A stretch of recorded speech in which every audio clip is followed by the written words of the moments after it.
Plan থা কুছ और मैंने क्या कुछ और গিয়েছিলাম নৈহাটিতে, না গিয়েছিলাম কোথায়, ভেবেছিলাম নৈহাটিতে যাব কালী ঠাকুর দেখতে, লঞ্চ ঘাটে এত ভিড় দেখে দৌড়ে দৌড়ে চলে এলাম। রাস্তায় দেখতে পেলাম বরফি। একবারই এসেছিলাম আমি এখানে মায়ের সাথে, তখন খেয়েছিলাম বোধহয় বিরিয়ানি। ভেতরটা কিন্তু সাজানো গোছানো এরকম টাইপের, অনেকটা ভূতের রাজার মতো ফিল আসলো। অত বেশি দাম না রে বাপু। দেখো এখানে প্রথমে নিয়েছিলাম কি তন্দুরি মাশরুম, যেটার প্রাইস নিয়েছিল 239 টাকা। ভাই রে ভাই, এ যা টক! ফুচকা গেল তেঁতুলকেও হার মানিয়ে দেবে কি না করতাম।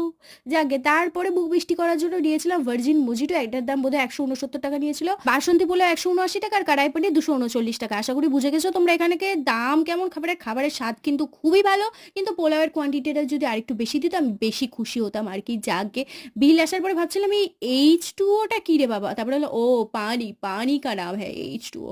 এখানে বরফির কাছে যা যা চাও চেয়ে নাও, তো দেখি হুস হুস খুসখুস করে সব দিয়ে দেবে বরফি। আমাকে তো জলটাই দিয়ে দিল, জলটা যদিও এত গন্ধ ছিল। যাকে চলো বাই।